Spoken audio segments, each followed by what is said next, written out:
time, changing people every day now. Hey, we got the strength but no foundation. They got the mind but no solution.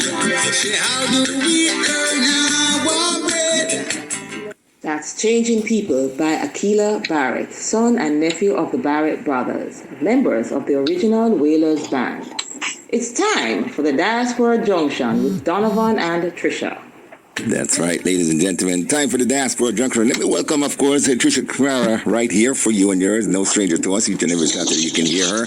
And she's got a special guest, a man who has been through many, many, many times of turns. And he's here with us tonight. So, Trisha, take it away. It's all yours.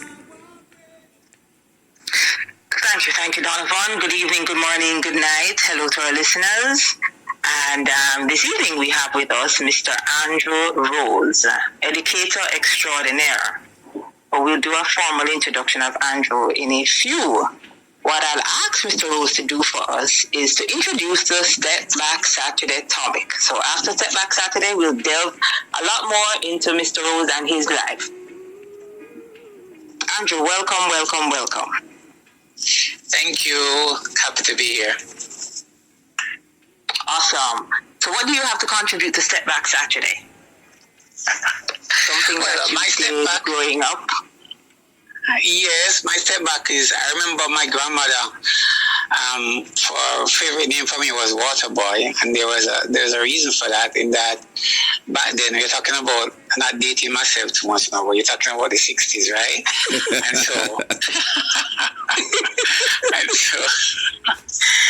and so this is St. Mary, and so you didn't have, it was electricity, yes, but there wasn't all that fridge and everything else. So to keep water cool, she had what you call a yaba. Now it's different from when you go to one of those fast food places now in Jamaica and you buy a yaba. Back then the yaba was a clay pot that you made, and it was glazed. And then it also had a cover, and they would catch the water early in the morning, and it would place in it, and it would keep it cool throughout the day.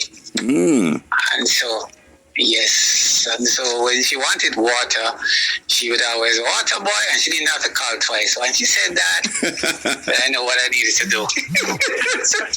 I could get water for my grandmother in a glass and brought for her and everything. I was surprised it was cool. It wasn't cold as they are not, and cold water is not necessarily good for you, but that's for another topic. Yes. Well, it was something that I remember back then and that stuff. Well, you know, Andrew, you just remind me. You remember how they used to keep ice cool, and without it melting fast. And I'm like, my God, this stone's still hot, and him shape this something and put it over the ice to keep it, and the ice still stay the way it is. Yes, they were very, honestly, people back then were very ingenious. Oh my gosh. Yeah, they were just so practical and pragmatic, and a lot of the work that they did then involved them being active physically. Yes. And they grew a lot of the food that they ate.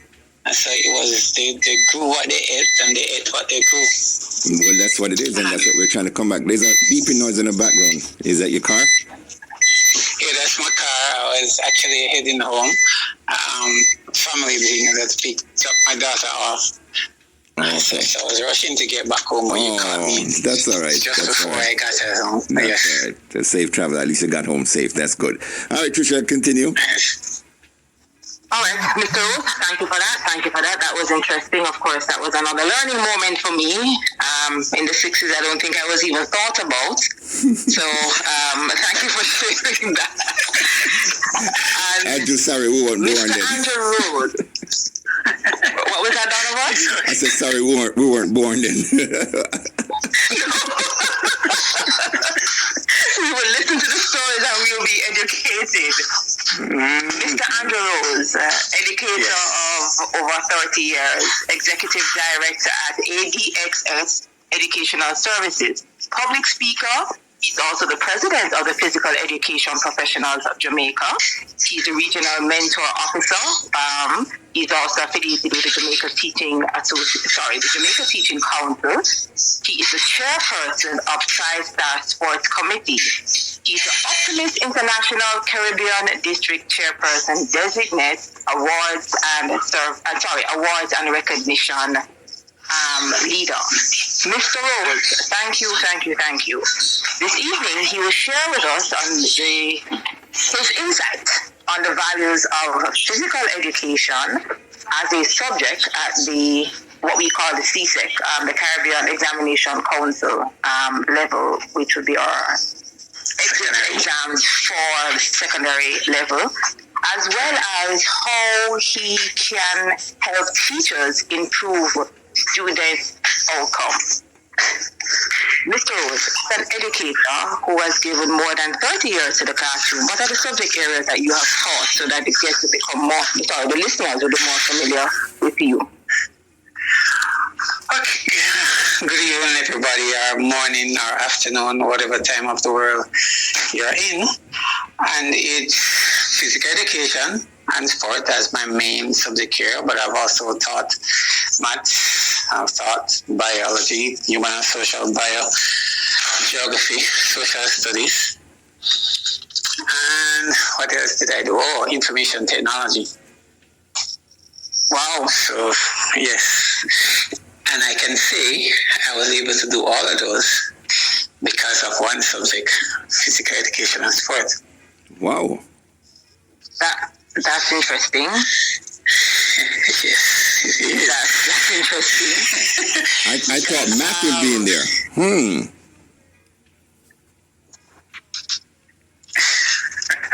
What, could you see that, Donovan? No, I said I thought he was going to say mathematics, but wow, physical education, okay.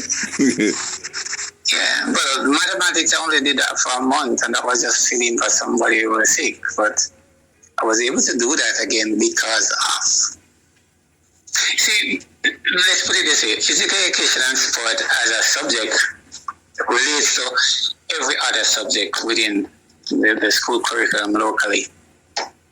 And I suppose in a number of other countries too, but it is usually undervalued, underappreciated, and under-thought of locally in a lot of ways, which is a travesty to its value, but it probably is the most important subjects in schools. But to the point about undervalue, I remember a conversation that you had with me that I found to be quite enlightening, which is one of the reasons why I thought it was fitting for you to be on this evening to talk about physical education. You shared with me the various career paths of that physical education opens to its students. What are these career paths that they could consider having passed the physical education at the CSEC level? Okay, to begin with, I put them in general categories for now. Like you have the performers, which are the basic athletes, football, netball, cricket, whichever sport they're in. And then you have those who work with the performers. You have the physical education teachers, the coaches, the managers, all of those. Then there are the medical physiotherapists, the sports doctor, all these other persons that are there, the scientists who sit down and study how the body works, all that kind of stuff, and the kinesiologists, everybody, if you get injured, or they can tell you how you can get back together and how it can work, and it will tell you in 6 to 8 weeks you're born with these and you're back and stuff. Then there are the other persons who are what I call them now the media, the commentators, those who sit and write stories about people and do the interviews and all that, those who announce the information at track events and the Olympics or wherever it is that they're at. And then you have all the way down to what we call what I refer to as the basics. Because when you look at a football match being played anywhere on the TV or wherever it is, somebody has to prepare that field to get the grass to look good, to make sure there's water, to mark it, to ensure that the net is done up, and when the referee comes or the umpire comes to inspect it, and whenever you look at NBA or any of these games, that a speck of water falls on the floor, somebody rushes over with a mop to dry it up and do all that kind of stuff. Somebody marks the court and ensure that the nets are in place. And those persons are all essential. So then there's the one that combines all of this knowledge with, say for instance, a love for agriculture, because if you're going to design a football field, you need to know what type of soil you need to put on it, what type of grass plants that soil, which one best allows it to grow and to stay green and pretty, so when you cut it, it looks cool. And look at some of the golf courses and stuff that the persons designed those, and then you look at the designs for, it's called my favorite English team, Tottenham Hotspur. Everybody's talking about their stadium and how well it is furnished, and how the stadium is just state of the art and those good. Somebody had to design that and look at how they could get all the acoustics right. So when you say inside that, I think it make noise, everybody hears it, and it reverberates around the stadium, and then you can still have a very, very good view of the entire proceedings, wherever it is that you're sitting in the stands. All of that activities related to physical education and sports, all careers that you can have or be a part of or get involved with. So all of that is related to physical education. Yeah, all of it is related to physical education and sports. And you look at everything that I just spoke to you about, it involves chemistry, it involves physics, it involves maths, it involves biology, it involves agricultural science, it involves information technology, art and craft, whatever. It involves languages, architecture, everything. It involves being able to communicate, so somebody has to be able to interpret whatever you're saying. If you're living from Spain to come and work on a thing, or from Saudi Arabia, or from Jamaica, or from Belgium, or wherever it is, or wherever it is that you come and you end up there, somebody interprets it for you and everything. And all of these, even to the clothes that they at least wear, they're specially designed so that they breathe properly, so that you don't get too hot and suffer from heat stroke or fall down. And all this is related to physical education and sport. The shoes that you wear, so that when you run, all that weight is transferred to your body. Because every time you run and your foot hits the ground, that's 10 times your body weight that's being transferred to your legs down to the ground to help you to rebound and to be able to move forward. So in other words, physical education is movement. And movement is life. Because if you're not moving, it means only one thing. You're dead. Wow. So, Donovan, now we understand why he said physical education is the best subject, exactly, and allowed him to teach other subject areas. Yeah, it covers a lot. And if you look at it, and I was just listening to him, and I said, wow, no wonder why these athletes, you see when they run, they have certain warm-up gears on. And I'm like, why are they having all that? Are they hot? But no, he just taught me that no, there's heat transferring of all the, clothes that they wear, and the sneakers that they wear, and, the bodysuit and everything. So, yeah, man, Andrew, very good lesson. I never knew that, so thank you. My pleasure. I second that. Mr. Rose, as an experienced teacher who has pointed out that your book taught several subject areas, as well as being a mentor for teachers, what is it that you have to offer fellow educators to better improve the outcomes of their students? Because I'm sure, again, you apply physical education to help your students improve and excel. Well, one of the first things I tell them is that if you stop being a lifelong learner, you can probably start walking out in front of a bus or something, whatever it is, because life is about constantly evolving and growing and maturing and becoming better and becoming the best version of whoever it is that you are. So the first thing I do when I walk into a classroom, and my fellow educators can use this, is you have to make persons feel like they are valued. 1, 2, they have to make them feel as if, even if you don't believe in yourself now, I believe in you. So these are how I'm going to help. This is the way I'm going to help you to believe in yourself. Because if they don't buy into what it is that you're trying to give them, no matter how good a teacher you think you are, you'll never get them to produce or anywhere near their potential that they have. So the first thing to do is not talk down to them, but talk with them. Make them feel appreciated, and then meet them where they are, because everybody comes with different values, different learning experiences, different knowledge base and everything else. So incorporate all of that into your classroom activities, and then let them see the value of diversity and collaboration and communication and creativity and critical thinking skills in order to be able to achieve your goals and whatever it is that you do. And so once they feel valued, and sometimes you help them to plan your lessons. They say, okay, what you want to learn this week? This is what we're going to do. And whatever it is, how do you think we should approach this? And they'll tell you some stuff. And when they see you incorporate that into your lesson, yeah, and they feel good and they feel that they're contributing to their own development and learning. So always, at the beginning of my classes, at the start every year, I spend the first 2, 3, 3 weeks trying to get to know them and get them to understand that they need to buy into this. And if you're not willing to buy into the fact that you're going to believe in yourself, then find another class to go. Because you're going to be wasting your friend's time, you're going to be wasting your mother's money, your father's money, who work so hard to send you to school and do everything else, and you're going to come out and end up sitting beside the roadside, calling to everybody you see. That's not what we want for you. I want you to leave here, starting your own business. I don't want you to tell me that you're going to start to look at work. No, believe in yourself that you're going to start your own business, become an entrepreneurial spirit. And from there, if you don't get the job, at least you'll have the skills to be able to work with somebody. But always try to be the best version of you and never ever give up on your dreams. You may postpone them. You may have to walk a different route to get to where you want to go. But always keep moving forward, because movement is life. Beautiful. That's a standing ovation response.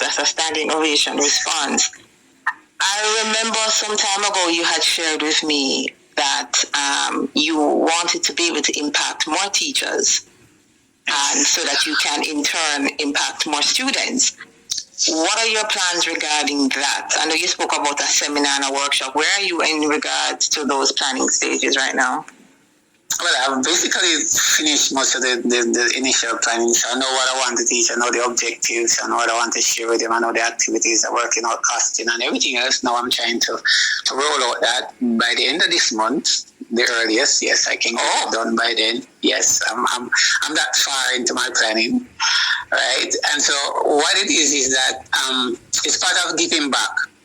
And this is one of the ways I give back. I give back to the Optimist international movement, mainly now at the district level. That's another thing I talk about. But for ADXS, what I do is I offer this seminar where I go to your school, or I invite it somewhere. If you want me to host it, I'll find the venue and do whatever it is, and you pay the cost, of course. But so I'll teach you how it is that the school improvement plan, which is developed from what the objectives that the Ministry of Education sent to the school, is just a general list of attainment targets, and these are taken from the Vision 2030, which is the sustainable goals that Jamaica has to achieve as part of the United Nations outreach and objectives. And so they develop strategic objectives from the Ministry of Education. These are just sent out to all schools. It's the same as basics, but each school has to tailor it to fit their own individual circumstances. That is called your school improvement plan. And the school improvement plan is usually between 3 to 5 years maximum.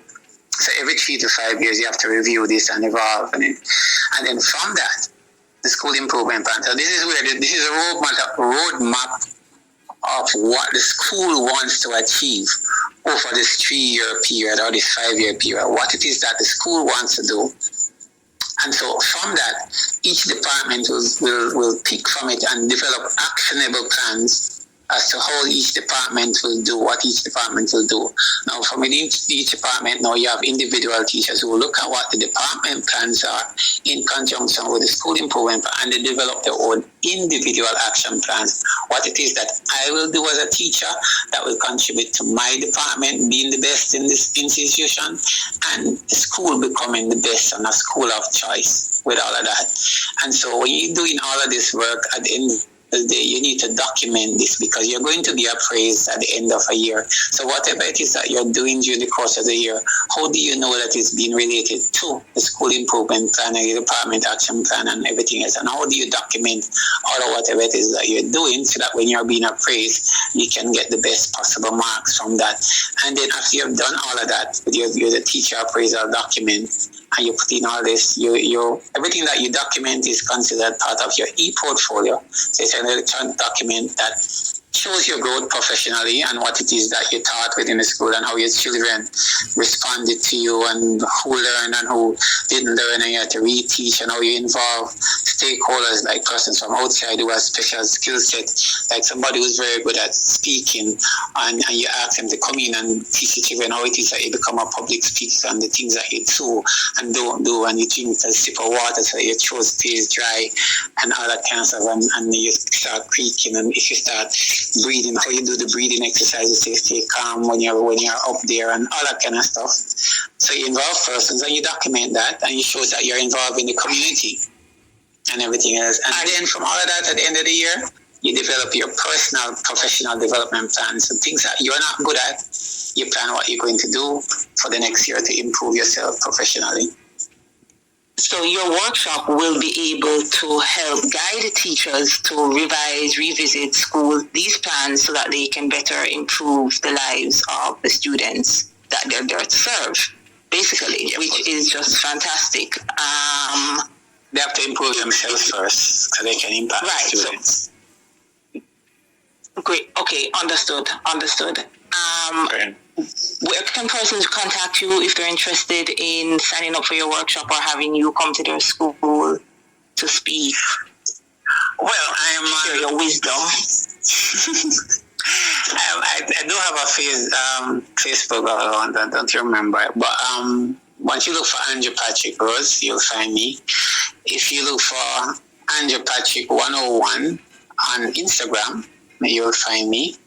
And of course, I have an email address and a telephone number. Go ahead. So the email address is aprose at adxseducationalservices.com. That's aprose at adxseducationalservices.com. And telephone 876. Yeah, 1876. Put 1876 on there. Go ahead. 1876. Go ahead. Yes. 1876 839 4088. Thank you. Wow. Is there anything you want to add to that, Donovan? Why? I mean, I'm here learning. I'm going to definitely listen to this again. And of course, Andrew, we're going to bring you back on another time because, I mean, these are some great ideas. And because of the time, I know you have other things to say, but trust me, as I told you, Trisha, Jamaica needs this. Yes, definitely. So Rose, thank you for being on, and as Mr. Longmore just said, we will have you on another time. My contact information, let me share that quickly. For Instagram, Facebook, Twitter, it's Elijah's Prince J.A. Thank you, listeners. Thank you, Mr. Rose. Have a good one, Mr. Longmore. All right. Thank you, Andrew. Thank you for Trisha. having me. Most welcome. All right. Take care. Bye. Bye-bye.